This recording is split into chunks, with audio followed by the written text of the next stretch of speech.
Hola compañeros, buenos días. Mi nombre es Marlene León, coordinadora de incidencia en la Organización Civil Iniciativa Sinaloa.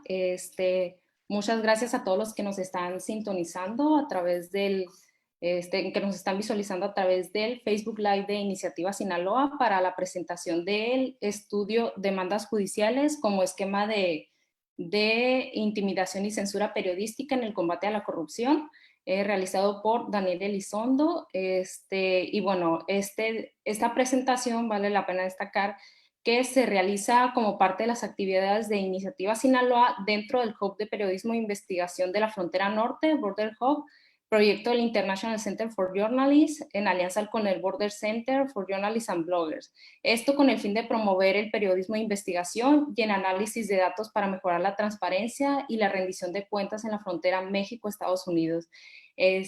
Pues muchas gracias nuevamente a todos los que nos están acompañando. Para iniciar, me gustaría compartir las personas que nos están acompañando en esta presentación. Damos la bienvenida a Sara Mendiola, quien es directora ejecutiva de Propuesta Cívica. Ella es licenciada en Derecho por la Universidad Autónoma de San Luis Potosí, especialista en Derechos Humanos por la Universidad Autónoma de México, maestra en Derecho Penal Acusatorio por el Instituto Nacional de Ciencias Penales INACIPE. Laboró también como coordinadora académica del Instituto de Estudios Ratio Legis, SS, capacitando a diversas fiscalías estatales en la reforma del sistema penal. También colaboró en diversos despachos jurídicos, así como en la Comisión Estatal de Derechos Humanos de San Luis Potosí. Ella es directora de Propuesta Cívica del 2017 a la fecha, donde ha visibilizado el trabajo de la organización y fortalecido las alianzas con organismos y organizaciones nacionales e internacionales de la talla de Reporteros Sin Frontera, el Comité para la Protección de los Periodistas y la Oficina del Alto Comisionado para los Derechos Humanos, por citar algunos ejemplos. También nos acompaña Cara Andrade, quien es directora de programas del International Center for Journalists y coordinadora del Border Hub. Cara Andrade es periodista, becaria de Ashoka y cofundadora de Habla Centro, una organización que desarrolla planes de estudio y herramientas abiertas para ayudar a la gente en América Latina. Ha brindado capacitaciones en el uso de herramientas digitales para promover una ciudadanía responsable e informada y conectar a los colaboradores con oportunidades para que puedan sostenerse económicamente a través de la ciudadana global informada. Fue becaria de Fulbright y organizadora de la comunidad Spot.us, un proyecto de código abierto que se centra en el autofinanciamiento de periodismo. Se graduó de la Universidad de California de Berkeley con una maestría en periodismo. Tiene más de 10 años de experiencia en el desarrollo sin fines de lucro, la salud pública y la organización comunitaria. Ha trabajado también como productora y periodista multimedia para la Agent France Press, la America's Quarterly, la Associated Press, con Christian Science Monitor, France 24, Global Post, Harvard Review of Latin America, The New York Times y otras publicaciones. También nos está acompañando Jorge Luis Sierra, quien es director del Border Hub y presidente del Border Center for Journalists and Bloggers, una organización sin fines de lucro con sede en Edinburgh, Texas, y pues también dirige el Hub de Periodismo de Investigación de la Frontera Norte, un proyecto de periodismo de datos para investigar corrupción. También ha sido becario del NIDE, del Centro Internacional para Periodistas. Creó mapas digitales para rastrear el crimen, la corrupción y los ataques a periodistas en México, Panamá e Irak. Con la ayuda de desarrolladores periodistas y activistas en México y Estados Unidos, Jorge Luis Sierra desarrolló la aplicación web Salama para realizar una evaluación de riesgos y mejorar la postura de seguridad para periodistas y personas defensoras de los derechos humanos. Él estudió psicología en UNAM, escritura literaria en la Escuela de Escritores de la Ciudad de México y periodismo internacional en la Universidad del Sur de California. Ha tomado cursos de especialización en políticas de defensa y presupuesto militar en la Universidad Nacional de la Defensa de Ciberseguridad en la Universidad de Harvard, Colorado Springs y la Universidad de Texas, Rio Grande Valley. Es autor de una decena de libros y capítulos sobre la contrainsurgencia y los conflictos armados. También nos acompaña Daniel Elizondo de la Torre, quien es licenciado en Derecho por la Escuela Libre de Derecho de Sinaloa, de la que actualmente forma parte de su planta docente.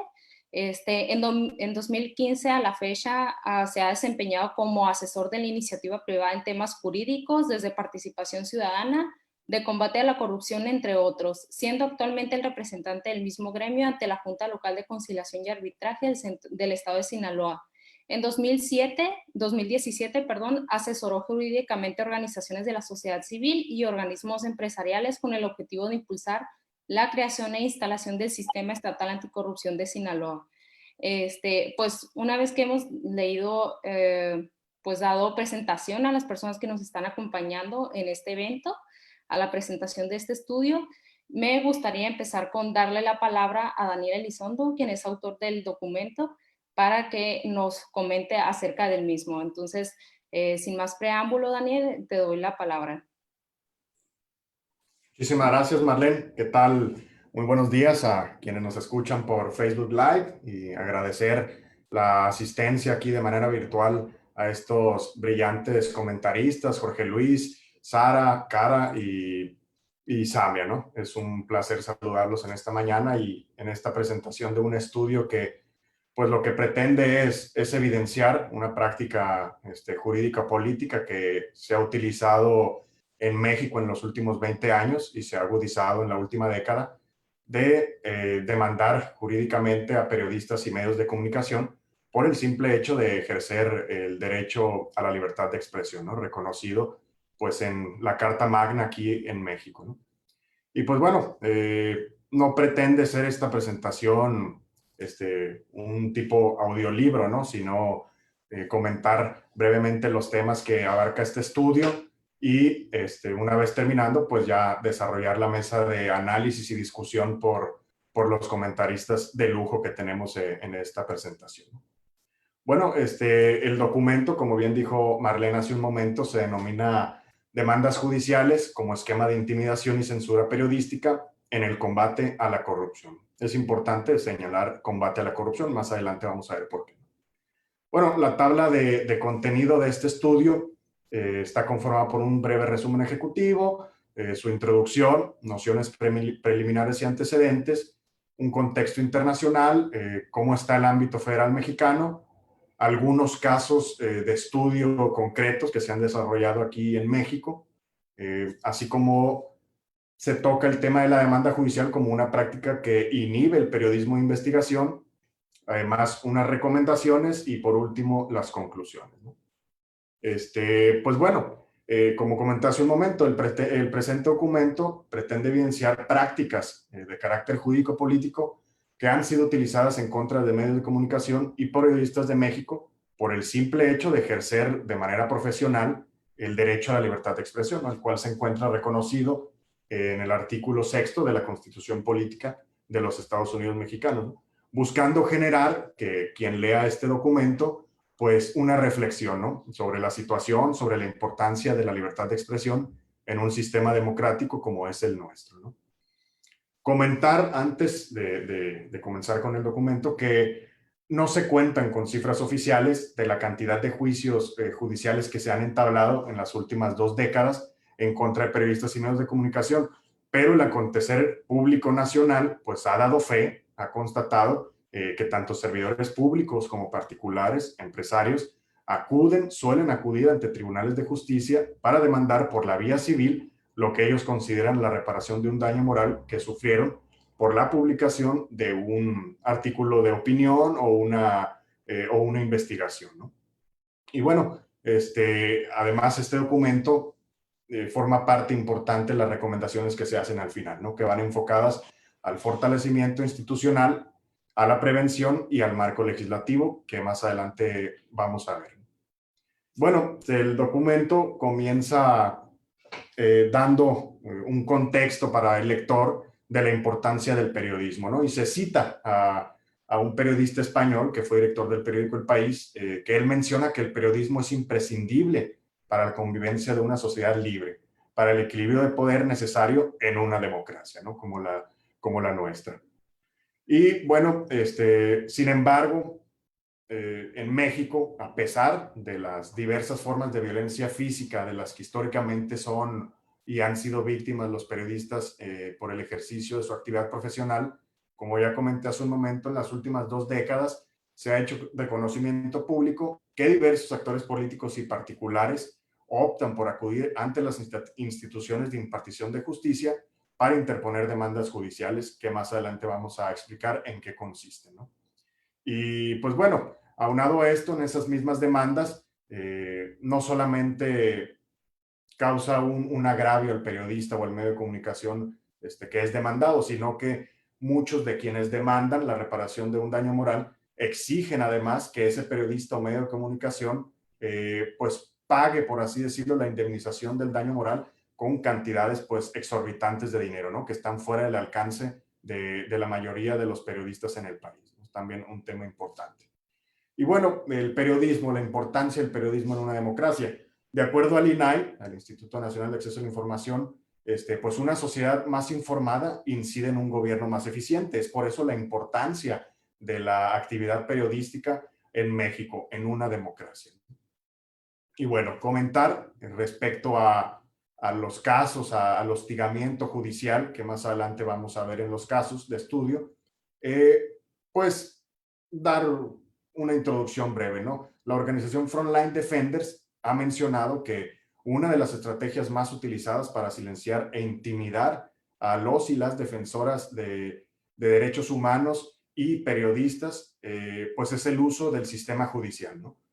A pesar de que en un proceso judicial resulte favorable para el periodista o para el medio de comunicación, la resolución, pues aún así un proceso judicial se traduce en desgaste, en tiempo, en energía, en recursos, y como más adelante vamos a ver uno de los eh, testimonios de una reportera que resultó demandada civilmente, pues cómo hasta llegan a pensar en dejar el periodismo, ¿no? Lo que es pues sin duda una pérdida importante para una sociedad democrática, perder un periodista que es crítico, que pretende informar con la verdad a una sociedad y que piensa en dejar el periodismo, pues sin duda termina perdiendo la sociedad en general, ¿no?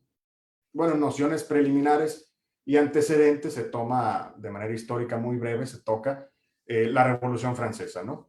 ¿Por qué? Porque después de la Revolución Francesa, la Asamblea Nacional expidió, por así decirlo, una declaración de los derechos del hombre y del ciudadano, en donde en uno de los artículos que conforman esta declaración, pues ya se toca que nadie debe ser inquietado por sus opiniones, ¿no? Incluso religiosas, políticas, mientras estas no alteren el orden público, ¿no? Que actualmente se parece mucho la constitución vigente en nuestro país, ¿no? Pero bueno, sin embargo, a pesar de ya 230 años de la expedición de esa declaración, México, pues precisamente no ha sido un modelo a seguir, ¿no? En el respeto del ejercicio de este derecho fundamental, de la libertad de expresión. Y pues de acuerdo a Reporteros Sin Fronteras, una organización internacional, México se ubicó en el lugar 143 de 180 en el índice de libertad de prensa en el mundo 2020, ¿no? O sea, agregando que en México, cuando los periodistas investigan temas molestos para el gobierno, es decir, normalmente actos de corrupción, estos sufren amenazas e intimidaciones. Yo agrego que incluso de carácter judicial, ¿no? No solamente físicas, como vimos hace un momento. Y bueno, también tocamos brevemente un tema, un concepto, por así decirlo, importante respecto al periodismo, ¿no? Respecto a las agresiones que sufre el periodismo en México, que son las zonas silenciadas, las cuales pues, la Comisión Interamericana de Derechos Humanos ha identificado como regiones de alta peligrosidad para ejercer la libertad de expresión. Pero aquí en este documento, pues lo que comentamos es que no solamente para que se constituya una zona silenciada tienen que haber agresiones de carácter físico o homicidios en contra de periodistas, sino que también mediante la interposición de demandas judiciales se puede lograr silenciar voces críticas. Pues respecto a esto es precisamente el ejemplo de la periodista, de la reportera que les comento, ¿no? Que en el documento se plasma cómo ella, pues el sentir de miedo al principio al resultar demandada por un político muy influyente, pues tiene su repercusión en ella, ¿no? En su sentir, en sentirse insegura, pero pues más adelante ella expone, bueno, si resulté demandada por esta persona por haber exhibido actos de corrupción, pues quiere decir que la investigación fue enfocada a donde ella quería, ¿no? Que era evidenciar un acto de corrupción. bueno, se toca brevemente también en este estudio el contexto internacional, dos tratados, sobre todo dos tratados internacionales de los cuales el Estado mexicano es parte. En primer lugar, pues el Pacto Internacional de Derechos Civiles y Políticos, y en segundo lugar, la Convención Americana sobre Derechos Humanos. El estudio se desarrolla más que nada sobre la interpretación y las resoluciones que han emitido las autoridades competentes respecto a la Convención Americana sobre Derechos Humanos, es decir, tanto la Comisión como la Corte Interamericana de Derechos Humanos, que más adelante se detallan algunos casos de estudio y unas resoluciones pues muy importantes, muy trascendentales para el tema de daño moral por libertad de expresión, ¿no? Bueno, pues la Convención Americana sobre Derechos Humanos, en su artículo 13, denomina precisamente así su artículo, libertad de pensamiento y de expresión, y pues establece tres puntos muy importantes, fundamentales, relacionados al ejercicio del derecho a la libertad de expresión, ¿no? Que, pues, en primer lugar, toda persona tiene derecho a la libertad de pensamiento y de expresión, que es, o se puede traducir en la libertad de buscar, recibir y difundir informaciones e ideas de toda índole, ¿no? Agregando el mismo artículo, pues que el ejercicio del derecho previsto en este artículo no puede ser sujeto a previa censura, sino a responsabilidades ulteriores. Es decir, que para ejercer este derecho no se puede, pues, por así decirlo, ejecutar una censura previa de este derecho, que es pues, de expresar las ideas libremente, sino que sean de responsabilidades ulteriores que vengan después, ¿no? Derivadas, por ejemplo, de un juicio ante un tribunal de justicia. La interpretación pues, de estos dos tratados internacionales, la que más nos interesa en este documento es la de la Corte Interamericana de Derechos Humanos, ¿no? Que han habido, como les comento, algunos casos trascendentales que han marcado pues las líneas, por así decirlo, por las cuales debe de transitar pues los poderes judiciales de los estados adscritos a este tratado internacional, ¿no?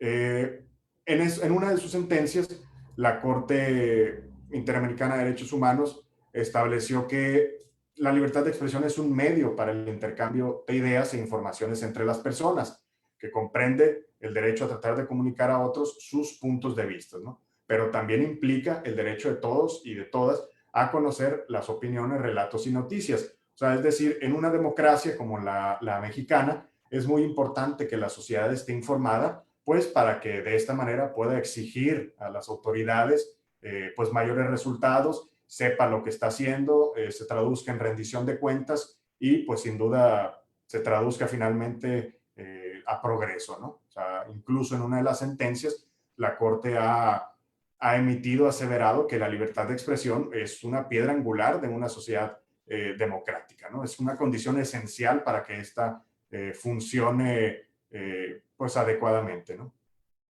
Y bueno, además, la misma Corte Interamericana de Derechos Humanos destaca que la libertad de expresión pues no es un derecho absoluto, eso está claro, ¿no? Que puede ser objeto de ciertas restricciones. Pero bueno, para que existan estas restricciones, tienen que estar contempladas en ciertos ordenamientos jurídicos, por así decirlo, ¿no? O sea, deben estar expresamente fijadas por una ley, deben estar destinadas a proteger los derechos o la reputación de las demás personas, como más adelante vamos a ver otros ordenamientos jurídicos, ejemplo, y pues deben ser necesarias en una sociedad democrática, la libertad de expresión y sus restricciones, ¿no?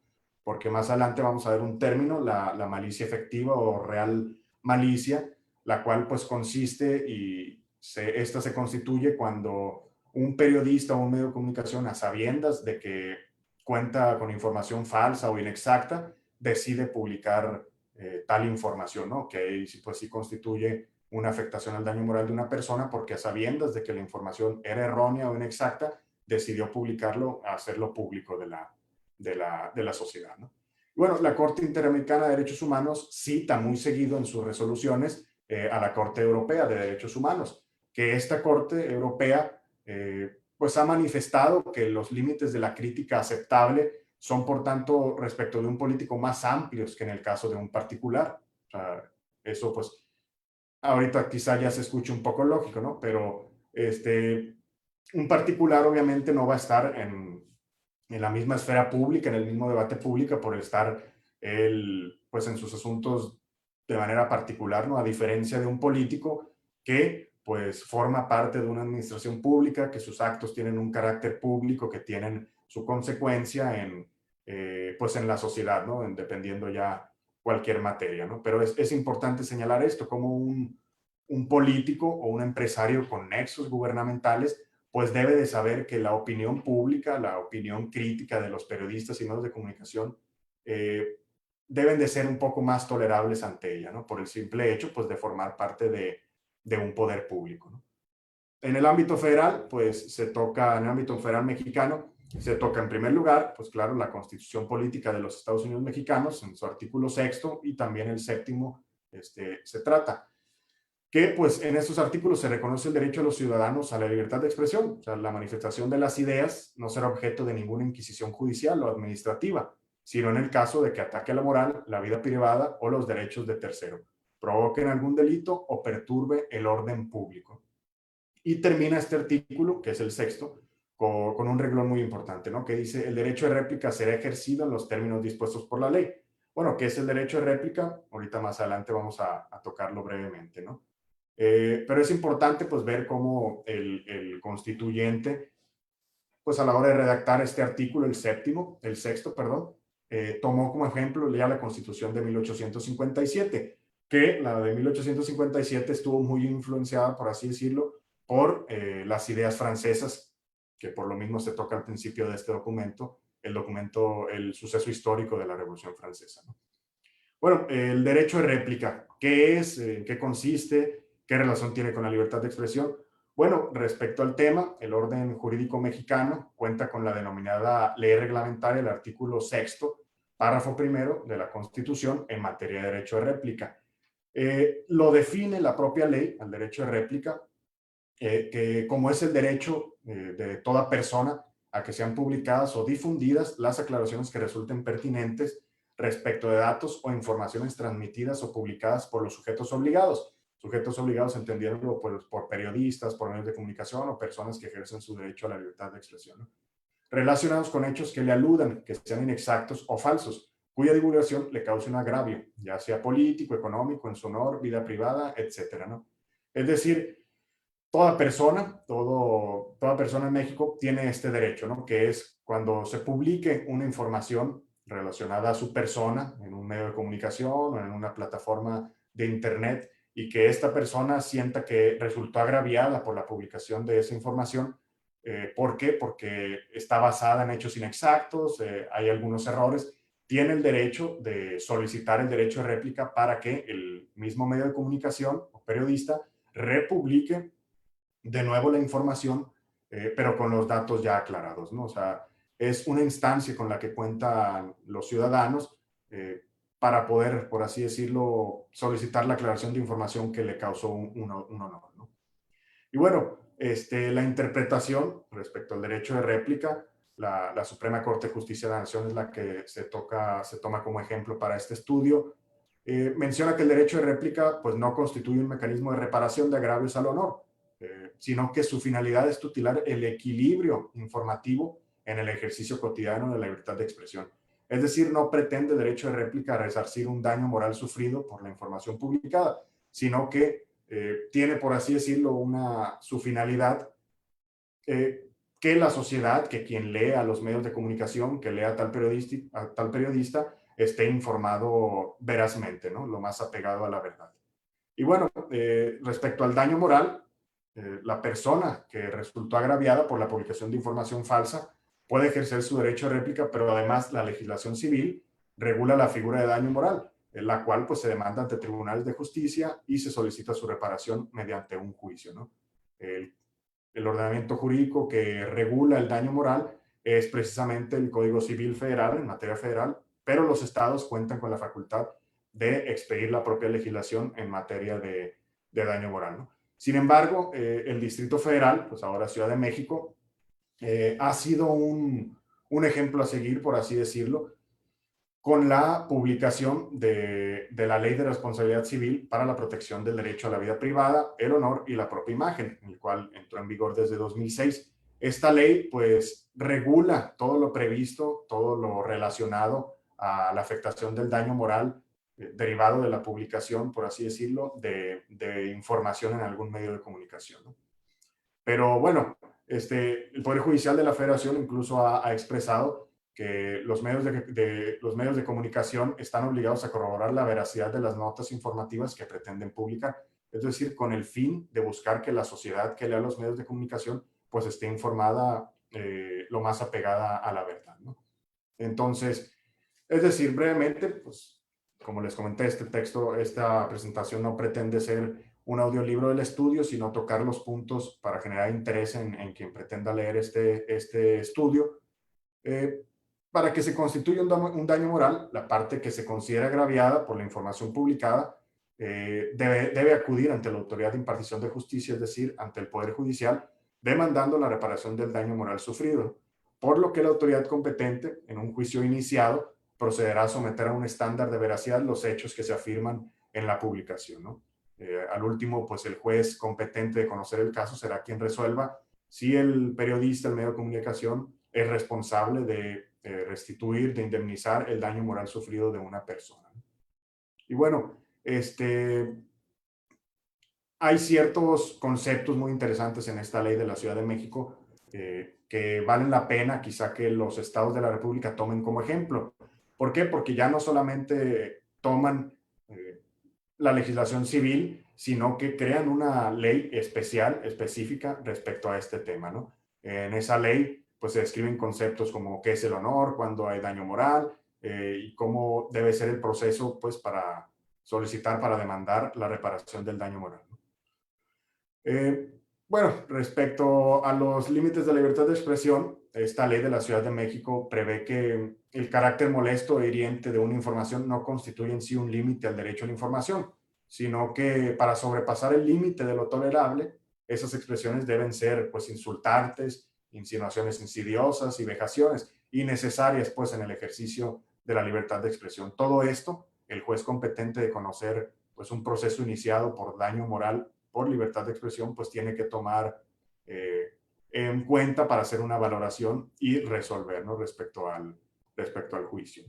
Y bueno, el sistema dual de protección también se toca en este estudio, el cual pues la misma Suprema Corte de Justicia de la Nación ha adoptado este denominado sistema dual de protección, según pues el cual consiste en que los límites de crítica son más amplios cuando esto se refiere a personas que por dedicarse pues precisamente a actividades públicas o por el rol que desempeñan en una sociedad democrática están expuestas a un control más riguroso de sus actividades y manifestaciones que aquellos particulares sin proyección pública alguna, ¿no? Como lo comentábamos hace un momento.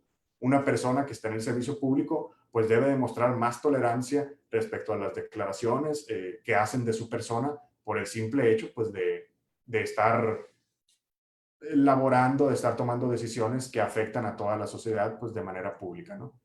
La principal consecuencia del sistema de protección dual es la doctrina conocida como real malicia o malicia efectiva, que ya dije un poco, un breve concepto sobre ella. Que esta real malicia o malicia efectiva pues ha sido incorporada precisamente al ordenamiento jurídico mexicano actual, ¿no? Y bueno, esta doctrina, es decir, la real malicia o malicia efectiva, se traduce en la imposición de sanciones civiles, exclusivamente en aquellos casos en que exista información falsa o inexacta. Entonces, el estándar de real malicia requiere para la existencia de una condena por daño moral por la emisión de opiniones, ideas o juicios que hayan sido expresadas con la intención de dañar, para lo cual la nota publicada y su contexto pues constituyen las pruebas idóneas para acreditar dicha intención, ¿no? Es decir, ver la intención del periodista, del medio de comunicación, plasmado en su investigación o en su artículo de opinión, ¿no? Y bueno, también el capítulo 5 de este estudio pues se denomina casos, que son 5 estudios, 5 casos en particular, 2 de México, 2 de otros estados. Y bueno, el primero se trata sobre un empresario, Salinas Pliego, en contra de la revista Proceso, precisamente porque Proceso realizó una serie de investigaciones, publicó una serie de investigaciones en las que muestra ciertas actuaciones y vínculos de este empresario en la compraventa de una empresa por parte de Petróleos Mexicanos, ¿no? Es decir, los medios de comunicación estaban publicando e investigando temas relacionados a corrupción cuando fueron demandados por este empresario que se vio inmiscuido en las mismas, ¿no? El segundo caso de estudio es de un político, Moreira, en contra del académico Sergio Aguayo, ¿no? Es interesante ver pues cómo aquí este político, Humberto Moreira, exgobernador de Coahuila y expresidente nacional de un partido político, demanda tanto al académico Sergio Aguayo como en el siguiente caso de estudio vamos a ver a una reportera que es la que les he comentado un poquito sobre su testimonio, ¿no? Es decir, en la mayoría de los casos de estudios de este documento resulta demandado el medio de comunicación, el periodista, cuando éste estaba pues investigando o publicando temas relacionados a actos de corrupción en los que se ven pues incluidos en esos actos a ciertas personas, ¿no? Tanto empresarios como políticos. El tercer caso de estudio, como les comentaba, es también del político Humberto Moreira en contra de Roxana Romero de Vanguardia, ¿no? Precisamente Roxana y Vanguardia publicaron un tema ahí sobre una pensión que estaba recibiendo este actor político cuando resulta demandada Roxana y el medio de comunicación. O sea, es muy importante tener en cuenta que son en casos de corrupción, la mayoría de las veces cuando el político o el empresario decide demandar, ¿no?, ante un tribunal de justicia la supuesta afectación a su daño moral. Otro caso de estudio que se toca, pues es en Tamaulipas. Son servidores públicos y un empresario demandan al medio de comunicación El Mañana, también precisamente por temas de corrupción, ¿no? Y bueno, también uno aquí se toca por último un caso desarrollado en mi estado, en Sinaloa, en el cual un político, Gwen Ojeda, demandó a la periodista Teresa Guerra Ochoa, que precisamente este juicio continúa desarrollándose en tribunales, ¿no? Y bueno, pasando a otro capítulo del estudio, denominado la demanda, una práctica que inhibe el periodismo de investigación, es decir, como ya lo habíamos comentado con las zonas silenciadas, al interponer una demanda o al expresar que se va a interponer una demanda en contra de un medio de comunicación o un periodista, pues es claro que quien estaba realizando esa investigación va a dudar un poco si seguir o no con la investigación que estaba realizando, ¿no? Como les comentaba, a fin de cuentas, quien más pierde con estas demandas en contra de medios de comunicación, pues es la sociedad, porque es la que termina por no informarse verazmente de asuntos pues, públicos, ¿no?, que nos atañe a todos como ciudadanos. Y bueno, este capítulo trata sobre un exgobernador de Sinaloa que expresa públicamente que pretende demandar a Iniciativa Sinaloa, a Mexicanos contra la Corrupción y la Impunidad, y al periódico Noroeste por la publicación de una investigación denominada Operación Desfalco, la cual, volvemos a lo mismo, trata y evidencia casos de corrupción, de tráfico de influencias, de actuaciones por conflicto de interés, entre otras, ¿no? O sea, sigue, por así decirlo, el denominador, los casos de corrupción. Bueno, un tema también muy importante de este documento son precisamente las recomendaciones. Como les digo, se dividen en tres grandes temas, que pues es el fortalecimiento institucional, la prevención y el marco legislativo, ¿no? En fortalecimiento institucional va encaminado sobre todo se recomienda a los poderes judiciales, tanto de la federación como de cada entidad federativa, a mantener en una constante capacitación a sus juzgadores y a quienes les toca conocer, conforme a la ley, casos en materia civil de daño moral por libertad de expresión, ¿no? Se toman ahí algunos ejemplos de prácticas que se han utilizado en otras partes sobre los beneficios de una capacitación judicial continua respecto a esta materia, es decir, libertad de expresión, a los servidores públicos de los poderes judiciales, ¿no? Otro grande tema es la prevención, que como les comentaba al inicio de este documento, no contamos con cifras oficiales de cuántos periodistas han resultado demandados, cuántos medios de comunicación se han demandado por parte de un político, de un empresario, y es precisamente que mediante esta recomendación se exhorta a las organizaciones de la sociedad civil, a organismos que luchan en el combate a la corrupción, con la transparencia, pues que soliciten a las autoridades competentes los datos oficiales del número de demandas por daño moral en contra de periodistas y medios de comunicación, cuántos de esos juicios desarrollados pues han resultado en sentencias absolutorias o condenatorias en contra de periodistas o medios de comunicación, y además pues de los procesos judiciales derivados de esas demandas, cuántos han sido iniciados, es decir, por la parte actora, por políticos y cuántos por empresarios, ¿no? Esto nos ayudaría a identificar pues y a crear, por así decirlo, a nivel nacional, un semáforo, ¿no?, identificando pues los focos rojos, es decir, las zonas de alta peligrosidad para quien ejerce el periodismo, respecto a resultar demandados por el ejercicio del derecho a la libertad de expresión, ¿no? Nos daría una idea de decir, bueno, en tal estado la afluencia de demandas es alta, ¿no? Hay que tener precaución o hay que ver pues qué actividades, qué acciones podemos tomar para reducir precisamente ese tipo de acciones. Y bueno, el último grande tema de las recomendaciones es el marco legislativo, el cual pues ya se toca brevemente la legislación civil, la cual en uno de sus artículos pues ya está previsto que los tribunales no admitirán recursos o promociones notoriamente maliciosos o improcedentes. Y precisamente lo que se busca con esta recomendación es que se añade que el juez competente de conocer un caso de daño moral por libertad de expresión, pues después de hacer una valoración, un análisis del caso, pueda él decidir si se desecha o no la demanda por considerarse maliciosa, es decir, si no hay ningún derecho que ejercer por parte de quien demanda y lo único que busca es pues causar un hostigamiento judicial, un acoso judicial a un medio de comunicación, un periodista, que como les comento, quien resulta pues dañado, por así decirlo, por una demanda, afectado, es la sociedad en general, ¿no? O sea, por este tipo de acciones.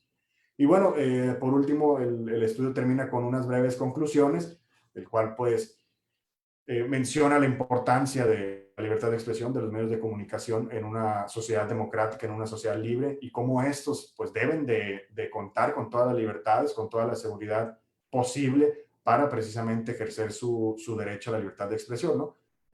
Diciendo que pues, el acoso y el hostigamiento judicial al que se enfrentan los periodistas y medios de comunicación en México, pues es una realidad, ¿no? Como les digo, tal vez no están los datos en alguna plataforma, pero pues el acontecer político nacional nos dice y nos hace ver que continúan las demandas ante tribunales en contra de periodistas y medios de comunicación por el simple hecho de publicar cierta información que es de interés público, como les comenté. Bueno, termina ya el documento con las fuentes consultadas. Y pues ahí me extendió un poquito, es un documento un poquito amplio, pero pues al fin de cuentas lo que me gustaría es la discusión y el análisis que se va a generar aquí con los brillantes comentaristas que nos acompañan. Muchas gracias, Daniel.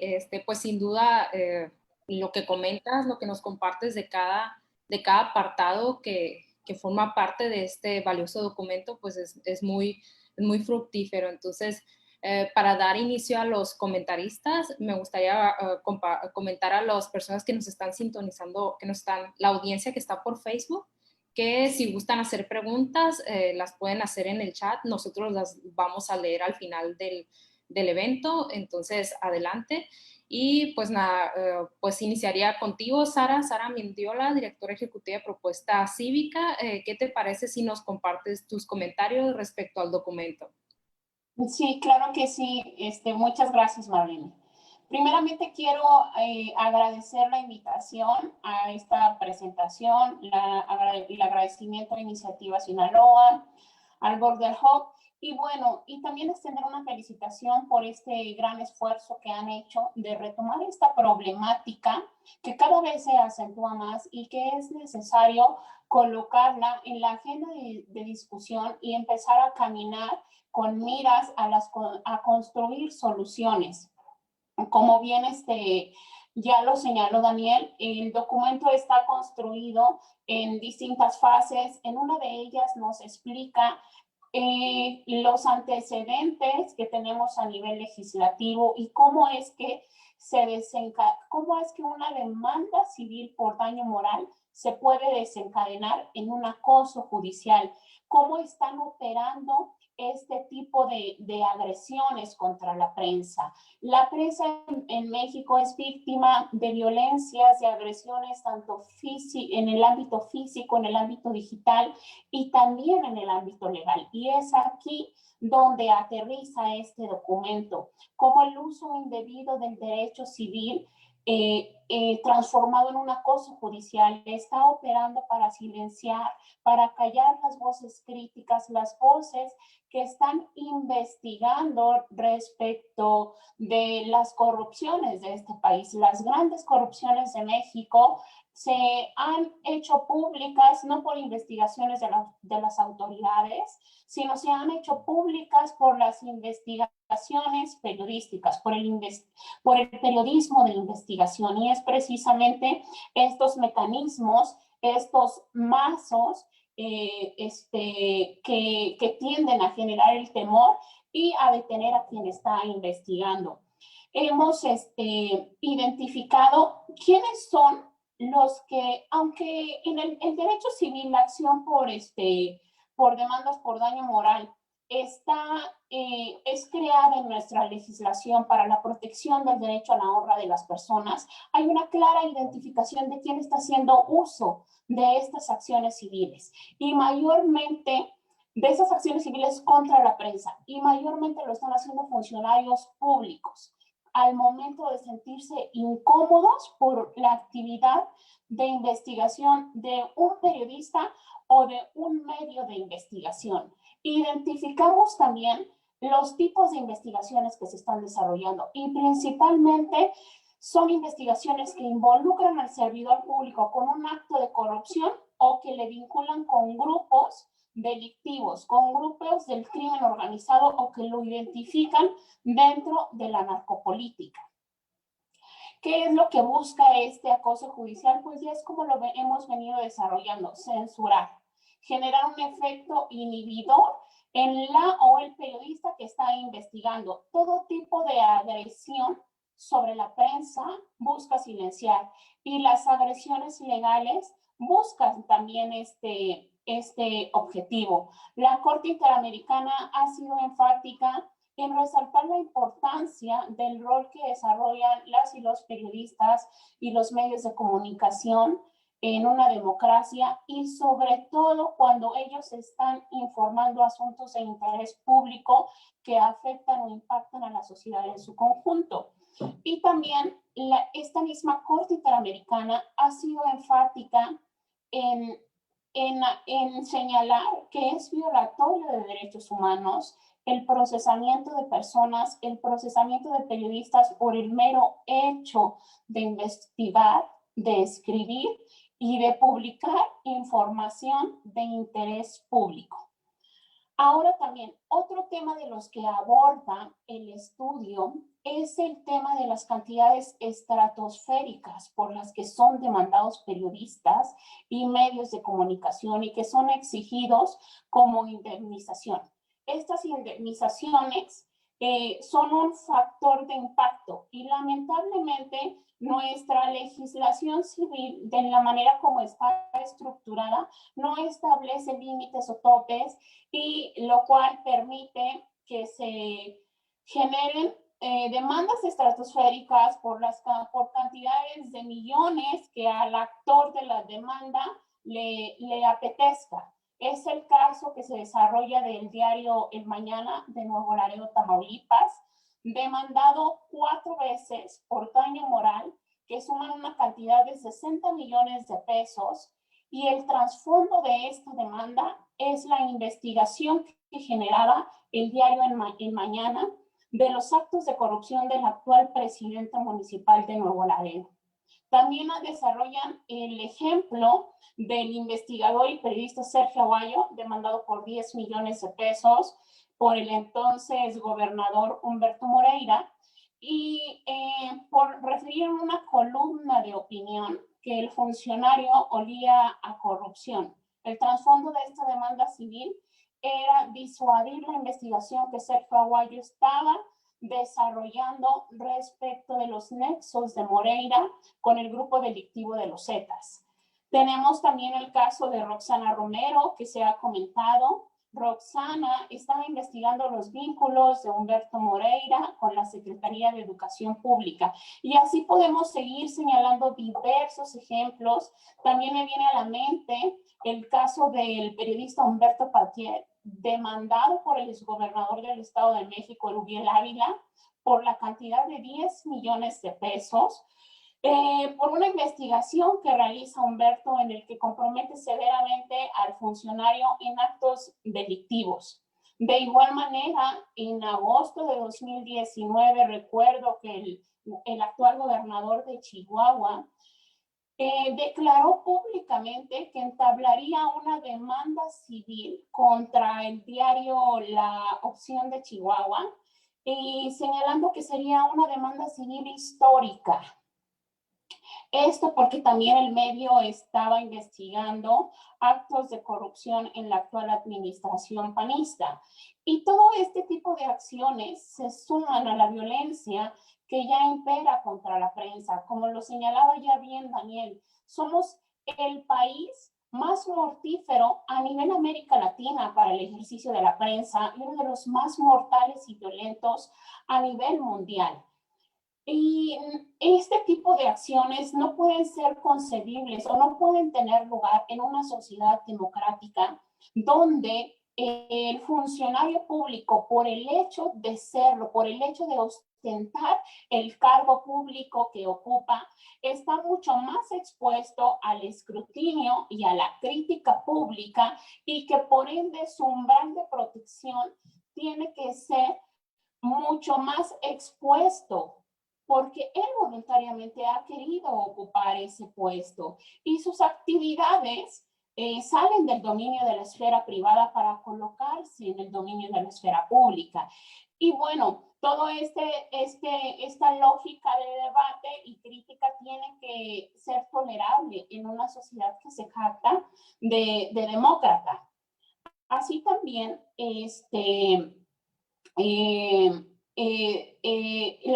la Corte Interamericana ha señalado que no solamente las sanciones penales pueden tener efectos inhibidores e intimidantes para el ejercicio de la libertad de expresión, sino también las sanciones civiles. Y más cuando estas sanciones civiles pues son altísimas, como es el caso de nuestro país. ¿Por qué? Porque tiene efectos que tocan no solamente la actividad de investigación o de información que estaban realizando en su momento, sino también comprometen aspectos de la vida personal, de la vida familiar, de la vida psicológica, la parte económica. Entonces, realmente la cuestión del acoso judicial se vuelve totalmente complejo. Es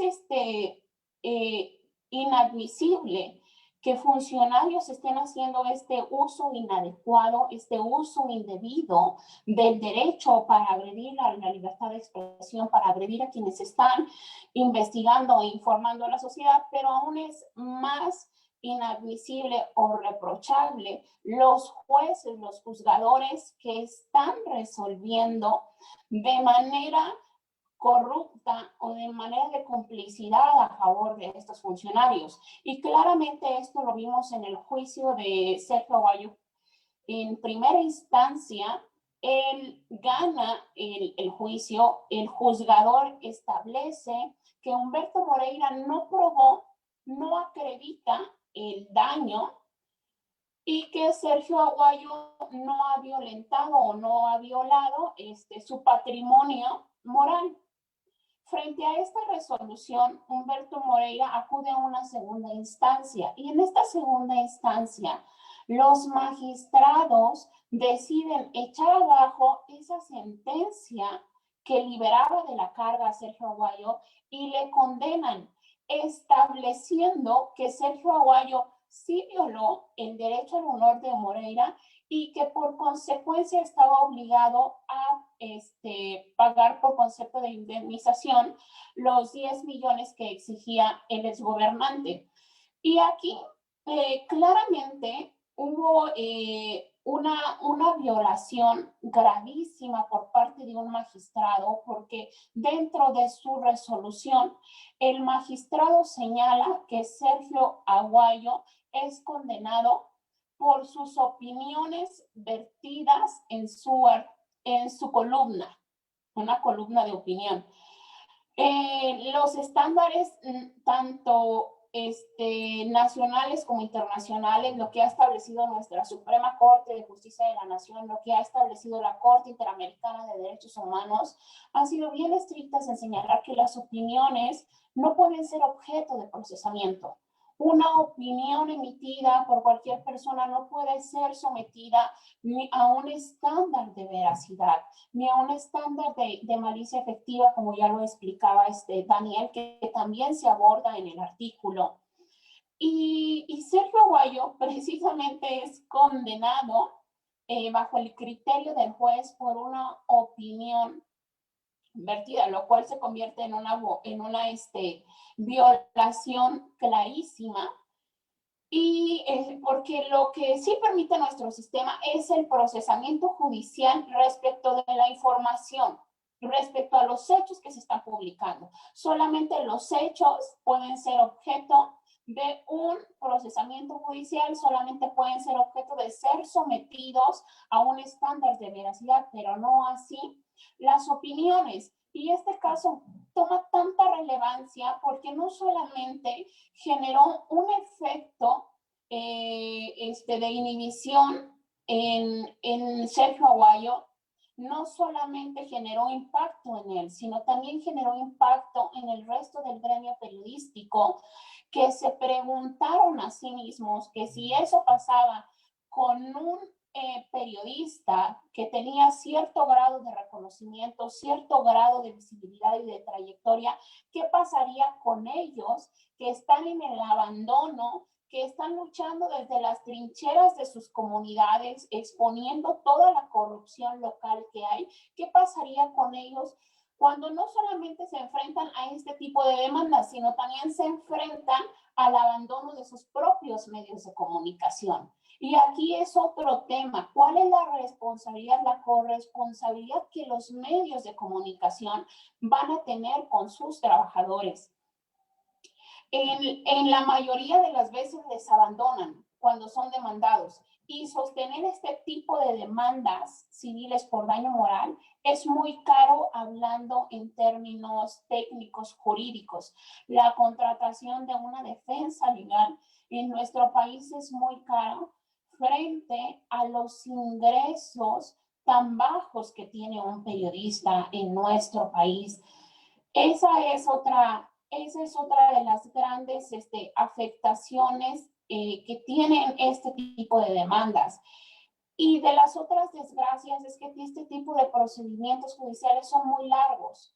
Sí o sí, el periodista, aunque ha generado un buen trabajo de investigación, aunque ha generado un buen blindaje de notas y ha cuidado la ética periodística en su trabajo, al ser demandado vía civil por daño moral, le están sometiendo, le están obligando así a llevar un proceso judicial de 3 a 5 años, para que al término un juez decida que es inocente.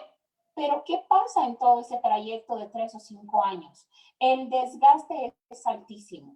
La persona periodista a menudo deja de investigar porque ahora tiene que afrontar una disputa legal. A menudo deja de informarnos lo que está pasando, los actos de corrupción que estaba investigando y que ha dejado ya de publicar. La afectación psicológica es muy fuerte, la afectación familiar también impacta en el núcleo familiar, impactan en la cuestión económica, y si frente a eso todavía se van a enfrentar contra una sentencia totalmente corrupta, entonces aquí también el Poder Judicial tiene que tomar cartas en el asunto. Fue importantísimo que la Suprema Corte haya decidido atraer el caso de Sergio Aguayo. La primera sala decide atraer su caso por considerarlo relevante, por considerar que probablemente existe, que probablemente existe una violación de derechos humanos a la libertad de expresión y a la actividad periodística. Y hay que estar pendientes de qué es lo que resuelve la primera sala, porque estos son precedentes importantísimos a nivel jurídico que se deben de generar y que deben de ser aplicables en pro de la libertad de expresión. ¿Qué es lo que permite que se den este tipo de agresiones en nuestro país? Desde la experiencia de propuesta cívica, lo que nosotros hemos identificado y que gran parte de esto también lo refleja el estudio, este artículo que han desarrollado, es la manera como se encuentra regulada la figura del daño moral en nuestras legislaciones. Cómo dan el tratamiento a este tipo de demandas y cómo en la mayoría de los estados no existe un régimen de excepción. A este régimen de excepción me refiero cuando las demandas sean entabladas y que existe involucramiento de una persona periodista o exista actividad de libertad de expresión. Ya lo señalaba Daniel, la Ciudad de México es la única excepción. La Ciudad de México tiene una ley de responsabilidad civil, una ley exclusiva para desahogar este tipo de demandas. Si la demanda por daño moral es de civil a civil, entonces esta demanda se va a regir por el Código Civil de la Ciudad de México. Pero si la demanda es entablada entre un civil y un medio de comunicación, un periodista o hay intervención de libertad de expresión, entonces esa demanda será regida por esta ley de responsabilidad civil. Y eso ha sido un acierto de nuestros legisladores, porque aparte esta legislación no permite como indemnización estas cantidades estratosféricas, pero esto tendría que ser un ejercicio que deberían de replicar las demás entidades del país y no es así. Incluso estamos teniendo reacciones del Poder Legislativo que quieren trasladar todas estas cuestiones de las afectaciones al derecho del honor a la materia penal. O sea, quieren regresar a los delitos contra el honor. Nos llevó muchos años insistirle al gobierno, insistirle a los legisladores que sacaran y eliminaran los delitos contra el honor porque eran violatorios de derechos humanos. Los relatores de la libertad de expresión del sistema ONU, del sistema interamericano, nos vinieron a decir que estábamos violando los derechos humanos, que el Estado mexicano estaba siendo regresivo y violatorio de la libertad de expresión por mantener todavía la existencia de delitos contra el honor. Lo sacamos de la legislación penal y lo dejamos en la legislación civil, y ahora vemos que hay iniciativas de legisladores que intentan dar regresión a los derechos humanos y volver a dar vida a estos delitos contra el honor, para volverse ahora no solamente armas de acoso judicial, sino armas de criminalización contra la libertad de expresión, lo cual es gravísimo. ¿Qué otra de las cuestiones permite este tipo de agresiones? Bueno, el desconocimiento o dolo por parte de los juzgadores. A nivel nacional tenemos muy buenos estándares desarrollados por la Suprema Corte de cómo los juzgadores tienen que resolver este tipo de controversias, daño moral y libertad de expresión. Pero los juzgadores desde la localidad no lo están aplicando, no están aplicando este tipo de estándares, ya sea por dolo o por desconocimiento, y en su mayoría de los casos por corrupción. Esa es la verdad. Lo que mencionaba Daniel, que no tenemos cifras, eso es gravísimo. Los tribunales no están diferenciando, no están dando un trato diferenciado a este tipo de controversias, lo cual también invisibiliza la problemática. Otra de las cuestiones que bien acierta esta investigación es que los juzgadores no están siendo capacitados en materia de libertad de expresión, lo cual es importantísimo y lo cual es una obligación para los poderes judiciales capacitar a sus operadores en materia de libertad de expresión.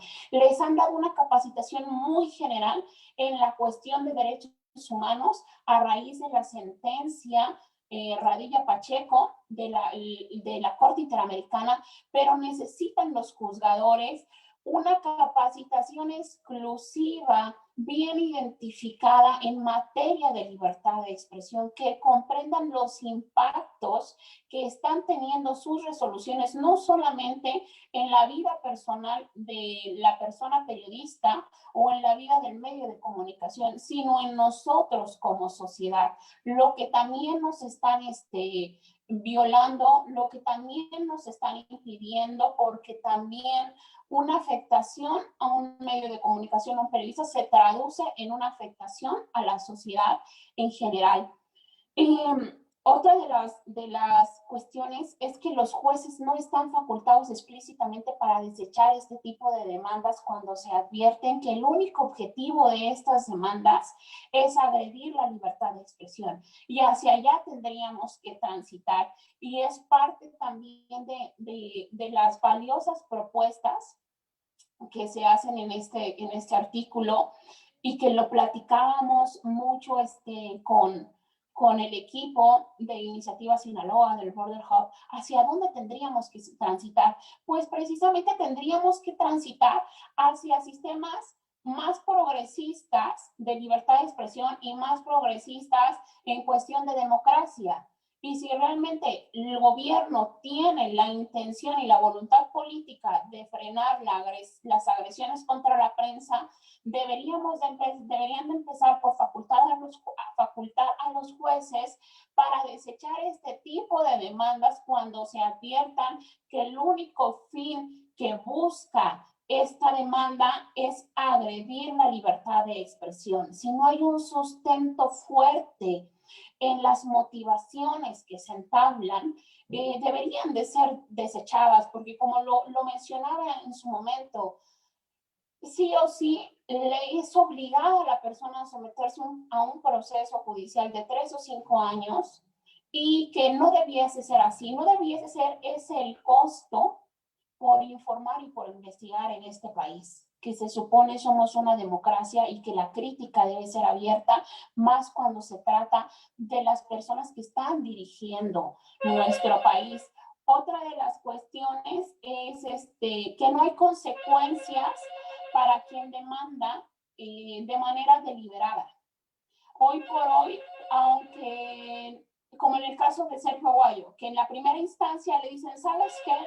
Humberto Moreira no probó su daño moral, y entonces tú no has violado el patrimonio moral de la persona, no caíste en un abuso de libertad de expresión, no caíste en un exceso de la actividad periodística, pero entonces tendría que haber una consecuencia jurídica también para que la persona que entabló la demanda deliberadamente.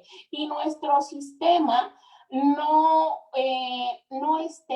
guarda o no considera una consecuencia para quienes hacen esto de manera deliberada con el simple objetivo de agredir. Y bueno, definitivamente la corrupción de funcionarios, la corrupción tanto de quien demanda como la corrupción de quien resuelve, en este caso los jueces. Y los jueces también tendrían que tener una consecuencia jurídica. En el caso de Sergio Aguayo, se solicitó al Consejo de la Judicatura iniciar un proceso de investigación contra este magistrado de la Sexta Sala de lo Civil de la Ciudad de México por posibles actos de corrupción en su sentencia. El Consejo de la Judicatura no ha querido iniciar este proceso de investigación, pero creo que deberían de ser buenas prácticas también que debería de empezar a desarrollar el Poder Judicial. El Consejo de la Judicatura, que es el órgano creado para supervisar la labor de los jueces, debería empezar a entablar este tipo de acciones, de investigar a los juzgadores cuando se presuman posibles actos de corrupción en sus sentencias. Y creo que aquí también los jueces empezarían a retomar el sentido real de justicia que se ha perdido porque el Poder Judicial también está capturado por la corrupción. Y pues bueno, la ausencia de la cultura de tolerancia también es necesario en una sociedad democrática, que los funcionarios públicos, nuestros representantes públicos, generen un respeto por la libertad de expresión, por la actividad que genera el periodismo y que generen y que trabajen en su cultura de la tolerancia. Un funcionario público no se puede doler tan rápido por lo que un medio de comunicación, por lo que un periodista o por lo que una organización de sociedad civil esté publicando o esté exhibiendo. Ellos tienen que tener un grado mayor de tolerancia y saber que esta crítica, este tipo de trabajo es parte del control democrático. Cuando nosotros pedimos cuentas, cuando un medio periodístico está investigando y publicando, cuando un periodista está ejerciendo su libertad de expresión, son controles y son mecanismos democráticos que tienen que ser sumamente valorados, principalmente por el gobierno, y que se tiene que volver en ejercicios constantes por parte de nosotros. La cuestión del daño moral, del acoso judicial, del procesamiento judicial de periodistas, no solamente es exclusivo de ellos, sino también lo vemos en personas defensoras de derechos humanos. Personas defensoras de derechos humanos que también están exhibiendo la corrupción de los funcionarios, también ellos están siendo agredidos. Entonces, encontrar este tipo de publicaciones, este tipo de estudios es valiosísimo para nosotros como sociedad.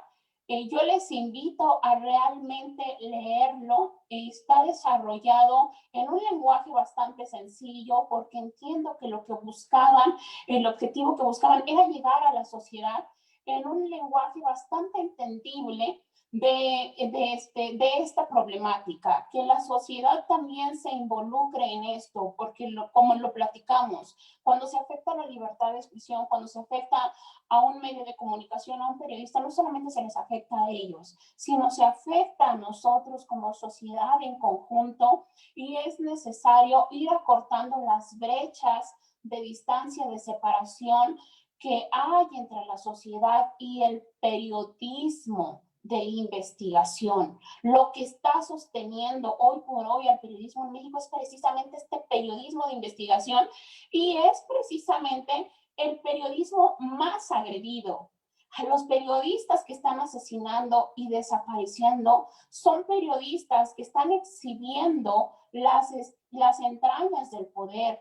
Tenemos el caso de Miroslava Bridge en Chihuahua, exponiendo la situación de la narcopolítica en su estado, cómo operaba la narcopolítica en Chihuahua.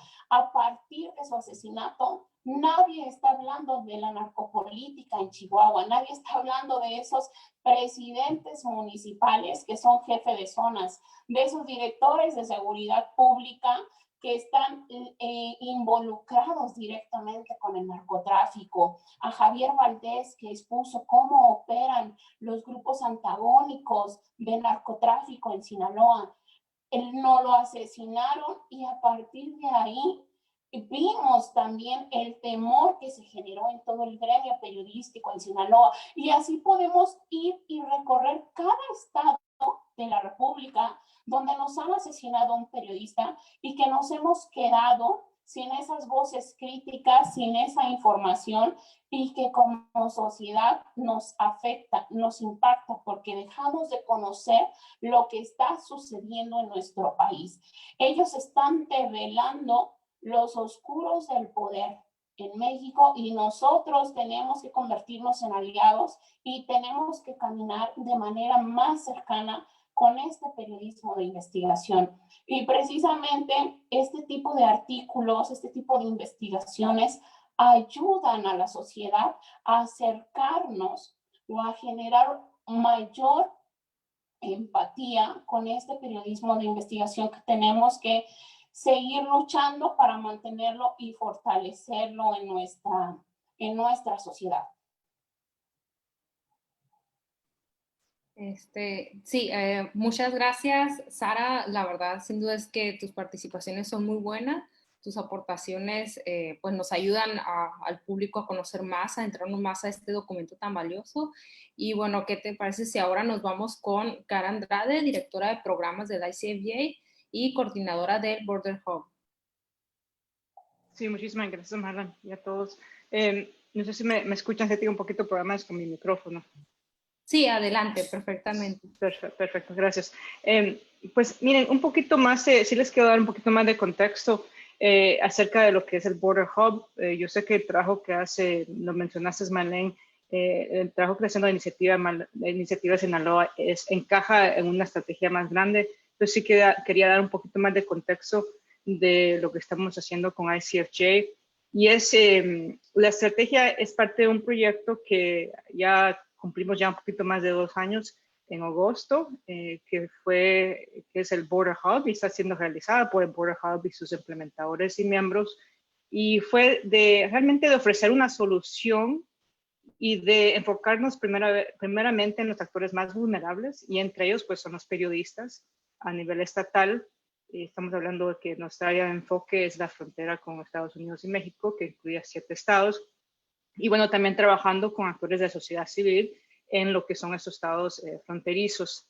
La visión del proyecto pues es muy macro, pero también tiene muchas fases muy micro, pero siempre es de incrementar la capacidad para que se haga un movimiento de transparencia que empiece en esos estados, ¿verdad? Y que vaya creciendo, como expandiendo, para crear un cambio muy sistemático en lo que es todo México, ¿verdad? Entonces, para hacer eso, pues ICFJ sí está contando mucho pues, con los socios tal como Iniciativa Sinaloa, como el Border Center, como Conectas y diferentes socios, ¿verdad?, que están trabajando con mucha cercanía con organizaciones nacionales y regionales de noticias, de medios noticiosos, y también de que están enfocándose con organizaciones que se enfocan en anticorrupción, con ese fin más grande de fortalecer el periodismo de investigación. Entonces, lo hemos hecho, sí hemos tenido planteamos muchos objetivos con nuestro proyecto, pero sí contamos mucho con los socios para poder llegar a estos objetivos juntos, ¿verdad? Porque sí es un proyecto largo. Y más de todos esos objetivos se incluye primero en empoderar a los periodistas, a los editores y también a los actores de sociedad civil para tener ese acceso a la información, ¿verdad? Porque es muy importante para lo que es un movimiento de transparencia. Segundo, es trabajar con esa cercanía de vincular a la sociedad civil con los periodistas, ¿verdad?, todos los funcionarios públicos, expertos de política y empresarios en lo que es el sector privado para dar a luz esta corrupción, porque la corrupción impacta a todos los sectores, ¿verdad? El tercer objetivo es incentivar lo que es el periodismo de investigación, ¿verdad?, para que se pueda hacer. Entonces, con eso también nos enfocamos mucho en el cuarto objetivo, que es de los protocolos de seguridad. Entonces, queremos incentivar el periodismo, pero también que se pueda hacer de una manera segura y no poner a los periodistas en riesgo mientras estén haciendo sus investigaciones. Y de último, pues, es fomentar estos tipos de centros de información de investigación y de investigaciones fronterizas, ¿verdad?, para promover la transparencia. Y pues ahí encaja directamente el proyecto que hace la Iniciativa Sinaloa, con los estudios de investigación que nosotros le llamamos los policy papers, porque esos son muy importantes en cumplir, diría, el último objetivo, pero también encajan en los otros objetivos, ¿verdad? Porque esos policy papers se comparten con toda la red de socios del Border Hub, con otras organizaciones civiles, ¿verdad?, otros actores, en ambos lados de la frontera. Entonces, son documentos muy, muy importantes por la razón que también están respaldados por campañas, ¿verdad? No es como que, mira, aquí está un policy paper y aquí están nuestras recomendaciones, pero también es ese vínculo con lo que es incidencia, campañas sociales, para que sí dé una urgencia para lo que es el cambio en lo que es la anticorrupción. Entonces ahí está la parte muy importante, que no es solo no es solo un estudio, ¿verdad?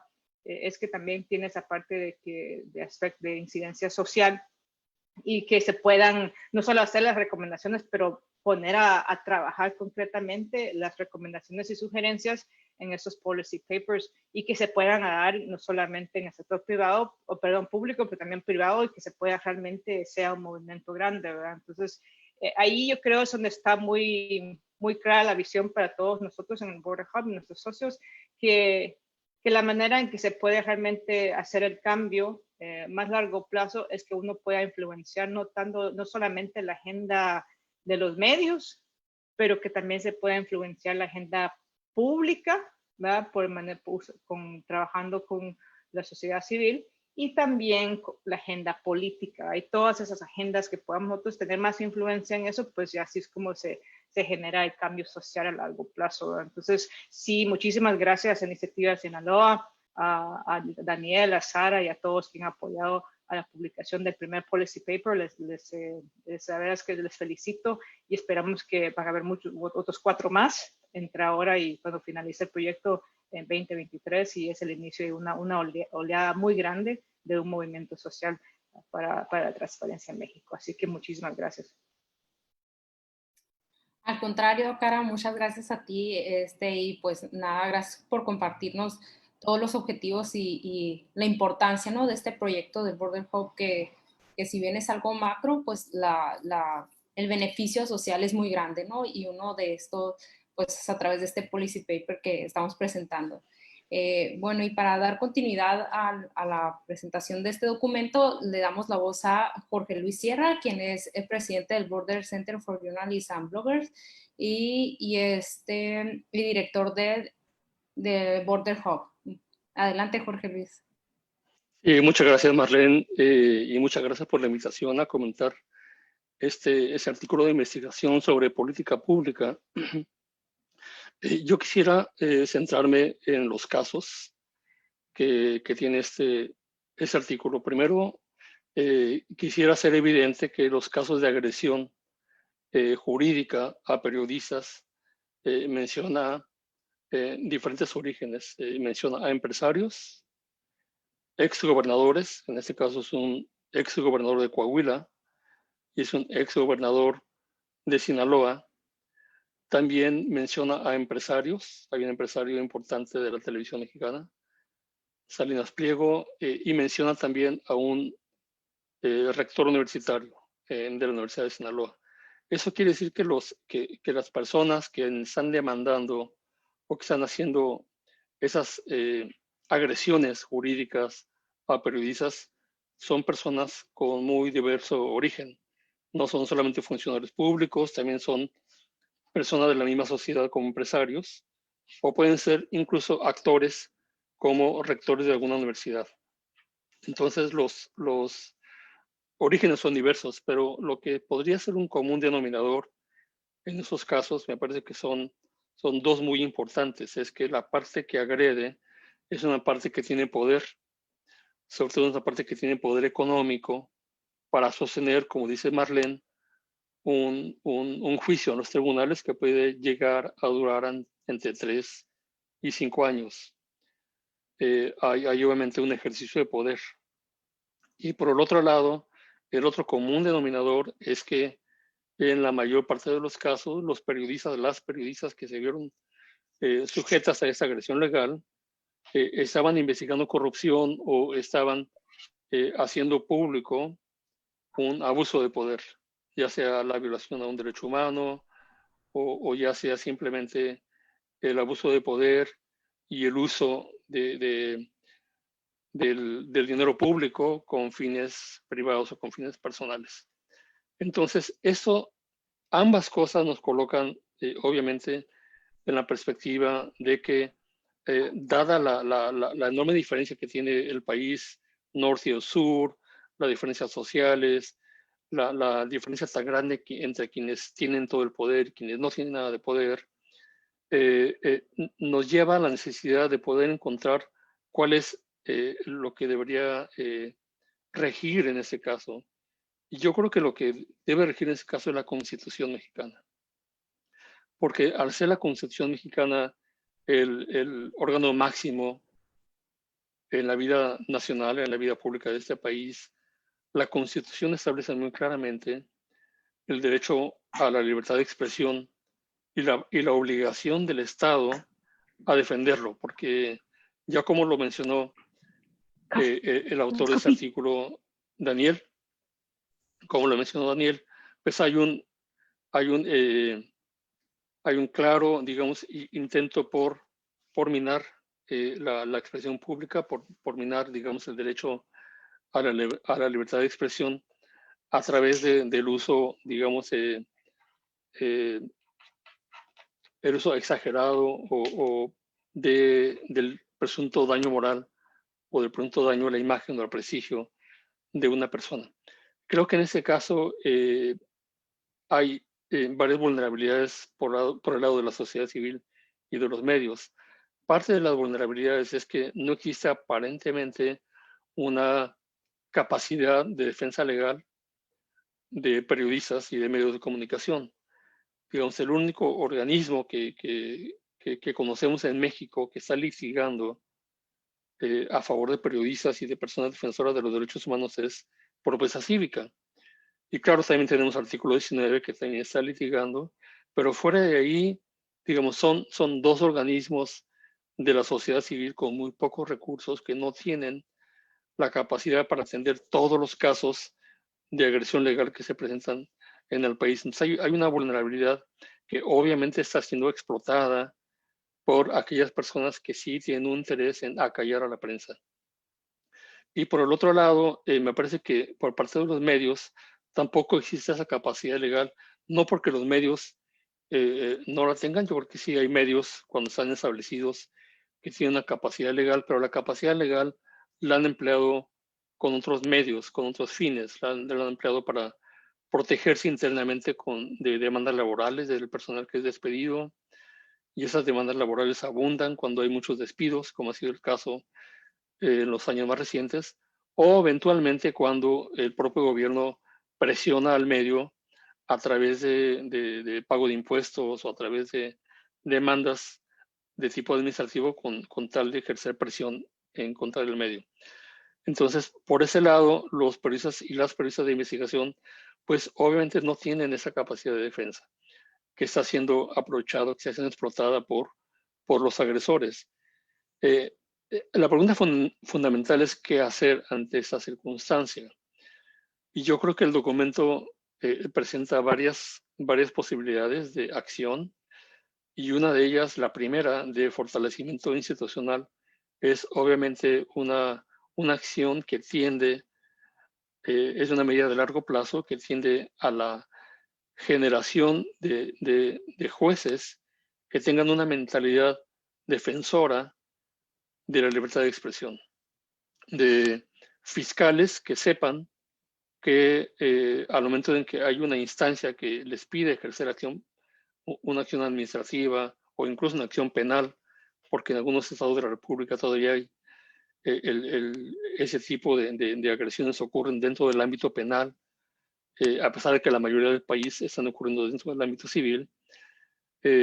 Estos fiscales todavía no comprenden muy bien la importancia que tiene el periodismo independiente, el periodismo crítico y el periodismo que investiga y que está de alguna manera protegiendo los valores más importantes de la sociedad. En ese sentido, digamos, la formación de nuevos fiscales y de nuevos jueces con una mentalidad distinta, me parece que tiene que dar resultados, pero es muy posible que esos resultados no sean pronto, no sean rápidos. Creo que la publicación de esos artículos y de esos eventos virtuales tiende a trabajar en ese sentido y nos abre una puerta de trabajo muy importante, que es capacitar y empoderar también a otros actores que toman decisiones en un proceso judicial. Por otra parte, está hablando también este documento de algo que forma parte de las vulnerabilidades, es que no alcanzamos a entender cuál es su universo legal que tienen que enfrentar los medios y los periodistas, las periodistas. ¿Por qué? Porque todavía hay un número desconocido de casos de agresión legal que los grupos que están trabajando para defender a periodistas no alcanzan todavía a saber. Entonces hay un vacío de información que es muy importante cubrir. Es muy importante hacer un registro minucioso de cuántos ataques por la vía legal han ocurrido. Nosotros tenemos, y hablo de nosotros porque ha sido, digamos, un proceso en el cual nos hemos visto involucrados en, digamos, darle seguimiento a las agresiones a periodistas en México. Nos hemos encontrado con que al menos públicamente hay cerca de 11 casos reconocidos, pero los casos que tiene la promesa cívica son muchos más. Los casos que no conocemos posiblemente sean muchos más. Hay también un número muy importante de detenciones arbitrarias en el país. Y eso también es una agresión jurídica, es una detención que están violando el derecho a tránsito de una persona que está ejerciendo su labor. Y esto ha sido, digamos, algo que hemos visto todos los días. Incluso ayer se presentó un caso en Chihuahua de detención arbitraria de una reportera que estaba investigando una manifestación. Y la reportera fue detenida por agentes municipales. Entonces hay una constante violación jurídica a los derechos que tienen las y los periodistas de México. Entonces, por otra parte, me parece muy importante que también por parte de periodistas, en lo individual, haya conciencia de este problema y que entonces operemos para tratar de prevenir esto. Como esto es un asunto constitucional, porque tiene que ver con el derecho, el derecho a la libertad de expresión, creo que es muy importante que cuando nosotros hagamos un reportaje de investigación, conectemos nuestro reportaje con aquellas partes del entramado jurídico de este país que nos permitan blindar a la investigación. Y eso implica que no pase ninguna afirmación que no tenga sustento, que no pase ningún párrafo, ningún nombre, ningún dato, que no sea doble o triplemente verificado, con tal de que nosotros podamos blindar nuestra propia investigación. Si nosotros verificamos todo lo que publicamos, reducimos realmente la posibilidad de que, como lo dice Daniel Elizondo, el autor de este artículo, la parte acusatoria pueda argumentar malicia por parte de la o del periodista, porque esa malicia implicaría que el reportero o la reportera no investigó y decidió a sabiendas de que era una información falsa, decidió publicarla. Pero en el caso de las y los periodistas de investigación, esa malicia no existe cuando existe un método de investigación muy sólido que pone a la verificación como el arma fundamental en la escritura de un reportaje. Entonces ahí creo que hay una autodefensa, un autocuidado importantísimo al que hay que llegar. Creo que sin ese blindaje no será posible hacer periodismo de investigación. Y el hecho de que los casos actuales hayan transcurrido cerca de 2, 3, 4, 5 años, eso implica también que las y los periodistas de investigación tienen que estar preparados e identificar aquellos actores que podrían apoyar al periodista en la eventualidad de que sea demandada la persona o el medio. Y cuando hablamos de medio, estamos hablando de muchos medios realmente muy pequeños que están conformados por 2 o 3 personas que no tienen capacidad económica, que no tienen capacidad financiera y que por lo tanto la única posibilidad de defensa son dos. Es la capacidad profesional y la solidaridad del entorno de la sociedad civil.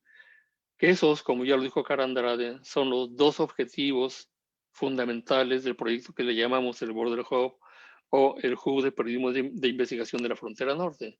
Es empoderar periodistas profesionalmente y crear un ámbito de solidaridad o de conexión con la sociedad civil, de tal manera que las y los periodistas no se sientan solos o solas cuando están publicando un reportaje de investigación y de esa manera los reportajes puedan tener una incidencia mucho mayor en la sociedad. Entonces, todo esto es realmente una obra monumental, diría yo, pero fundamental, porque si no es así, realmente creo que México no estaría caminando hacia un buen escenario. Y es muy importante tomar todo eso en consideración para poder tomar pasos, ya sea los inmediatos, los de mediano plazo y los de largo plazo, que permitan que México termine de consolidarse como una democracia. Si Daniel Elizondo decía en un principio que la libertad de expresión está considerada como una medida en la salud de una democracia, también nosotros podríamos argumentar que los ataques jurídicos y legales a periodistas es también una medida del autoritarismo que aún existe en este país. Entonces, obviamente que todo este proyecto es un gran proyecto para construir democracia, sin la cual México no podría tener un escenario viable en esas condiciones. Gracias, Marlene. Muchas gracias, Jorge Luis, por estos comentarios tan valiosos, también al documento. Yo creo que a la audiencia nos ayuda más como a adentrarnos a cada uno de los casos en específico y más porque son locales, ¿no? Entonces, para continuar con lo programado de esta presentación, voy a leer algunos de los comentarios que nos hicieron llegar en el registro del evento y también algunos comentarios que nos hicieron por Facebook. Entonces, si alguno de ustedes quiere contestarlo o comentar algo al respecto, siéntanse en total libertad. Uno de los comentarios que nos hicieron fue de que la inmensa mayoría de los conflictos son locales, que también cada vez más generalizada y violenta. Y luego pregunta, ¿por qué las sentencias en las 32 entidades federativas no son públicas? Ese es una pregunta con comentario. Lo segundo que nos dicen también es sobre el código de ética de servidores públicos y la sujeción al escrutinio público, ya que el delegado de los Cebetis en Sonora tiene la costumbre de demandar para reprimir. Bueno, también tuvimos comentarios acerca de este programa, que fue que es acertado fomentar estos espacios de diálogo donde los periodistas pueden encontrar herramientas de protección para la experiencia de otros colegas. También comentan de que es un diálogo pertinente y un excelente tema. También por Facebook nos comenta Juan Mario Martínez Rivera, dice, en mi caso es al revés, yo tengo demanda por daño moral y penal contra el alcalde de Morena, Luis Guillermo Benítez Torres, y la misma persona nos dice, además de la denuncia por daño moral, los servidores públicos, particularmente de Morena, utilizan la difamación, acoso y amenazas contra el periodista crítico y su familia. El uso de bots, trolls, mercenarios y advenedizos pagados con recursos públicos es un fenómeno nacional que baja a lo local y que también deberían incluir en la investigación de demandas legales. También tenemos Rafael Elizondo, excelente y honorable labor, felicidades a todos. Y pues sí, ¿no? O sea, muchos comentarios es en relación al programa de que nos felicitan por lo pertinente, ¿no? Entonces, si alguno de ustedes quiere comentar o responder alguna de estas preguntas o comentarios, adelante, o si quieren hacer algún comentario final también.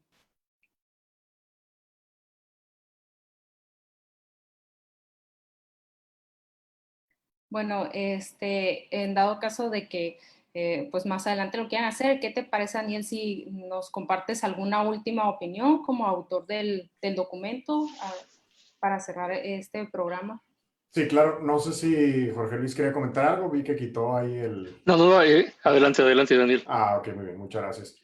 Sí, Marlene, pues mira, en primer lugar, pues hacerle una invitación a quienes amablemente nos hicieron llegar sus comentarios a leer el estudio y pues que quedar a sus órdenes. No sé si les pueda compartir mi correo electrónico o algo, porque alguna de las dudas y comentarios que veo que leíste, pues están un poquito fuera del tema de análisis de este estudio, ¿no? Pero pues con gusto pudiera hacer los comentarios particulares que ellos deseen. Sí, bueno, pues en primer lugar deseo que este estudio, estudiantes, maestros, a periodistas, que se posicione, por así decirlo, pues en el debate público, tanto de lo local como nacional, porque como vimos, pues los casos de demandas en contra de periodistas pues suceden en todas las entidades del país, ¿no? O sea, no hay excepción.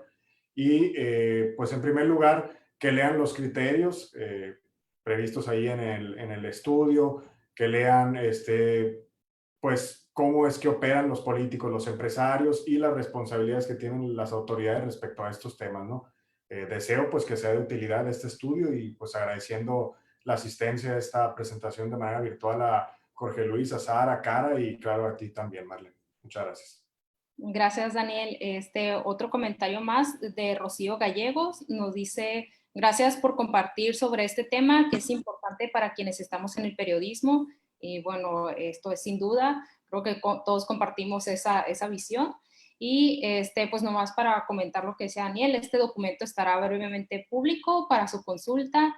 Y bueno, desde Iniciativa Sinaloa y de todo el proyecto del Border Hub esperamos que sea un tema que se una a la discusión pública, que se integre a la agenda pública, porque es algo que no podemos seguir dejando pasando. Vamos a dar la palabra también a Sara Mendiola, para Sí. que nos haga un comentario. Ajá.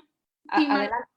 muchas gracias. Bueno, respecto a la duda de las sentencias públicas, las sentencias sí son públicas en un sentido estricto, pero son públicas hasta entonces los procesos judiciales estén concluidos. Esto es por la misma protección de todo lo que se está ventilando jurídicamente. Hasta que haya una sentencia firme, entonces se puede acceder a esas sentencias públicas y bueno, a través de mecanismos como consultas por acceso a la información.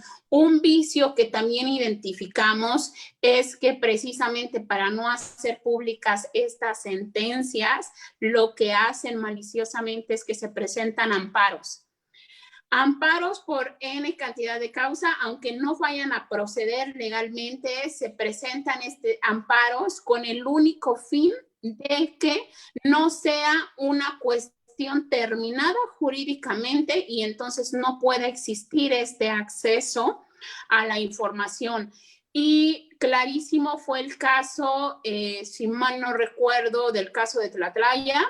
Ahí ese caso ha tenido infinidad de amparos que se han ido presentando también con este fin último de que todo este proceso judicial, todas estas sentencias no sean públicas y como ciudadanía no las conozcamos, pero en un sentido estricto, cuando el proceso ha llegado a su fin y se cuenta con una sentencia firme que ya no puede ser movida por otra resolución judicial, la autoridad está obligada a hacerla pública solamente reservando los datos personales, testándolos. Y bueno, respecto de la cuestión que mencionaban de este actor político perteneciente a Morena, aquí hay una cuestión bien interesante. Los partidos políticos tienen códigos de ética. Hemos revisado nosotros esa normatividad que tienen y no contemplan la obligación de respetar la libertad de expresión y la actividad periodística. En la única normativa que nosotros lo encontramos fue en el Partido Acción Nacional, en el PAN. Solamente ellos lo contemplan. Ni PRI, ni Morena, ni Verde, ni todo el resto de partidos políticos contemplan dentro de su normativa esto y tampoco contemplan un mecanismo de acción cuando algún militante viole o transgreda a través de su actuar la libertad de expresión o la actividad periodística. En el caso del PAN, sí, y es que nosotros pudimos desde Propuesta Cívica entablar una acción en el caso del diario El Mañana. El caso del diario El Mañana estaba siendo el diario El Mañana estaba siendo acosado por militantes panistas. Y nosotros ahí presentamos un mecanismo administrativo, fuimos ante el PAN, presentamos un escrito y le dijimos, oye, toma en cuenta que un militante tuyo, que aparte ostenta un cargo público, que ganó por elección popular de tu partido, está acosando y agrediendo libertad de expresión, está acosando y agrediendo a periodistas, a un medio de comunicación. Y le solicitamos al PAN iniciar un proceso interno contra este militante y desgraciadamente el proceso no prosperó porque el PAN desechó. Entonces vemos aquí cómo los mecanismos legales actúan muy rápido cuando se trata de acosar o criminalizar la libertad de expresión. Pero cuando se trata de que los mecanismos se activen para frenar este tipo de acosos, se vuelven ineficaces e ineficientes. Entonces también ahí es otra tarea amplísima que tienen también que retomar los partidos políticos de hacerse responsables como sus militantes, sus integrantes o aquellos que ostenten un cargo público que ganaron por elección popular a través de esos partidos. Los partidos tendrían que tomar también ahí responsabilidad en este sentido, obligarles, poner sanciones internas a quien viole, transgrede a la libertad de expresión o a un periodista o a un medio de comunicación. Y también por ahí podemos empezar a generar este impulso. Sí, es todo. Gracias. Al contrario, gracias a ti, Sara, por aclarar las dudas de de las personas que nos están viendo a través de Facebook y que hicieron llegar sus comentarios por el formulario.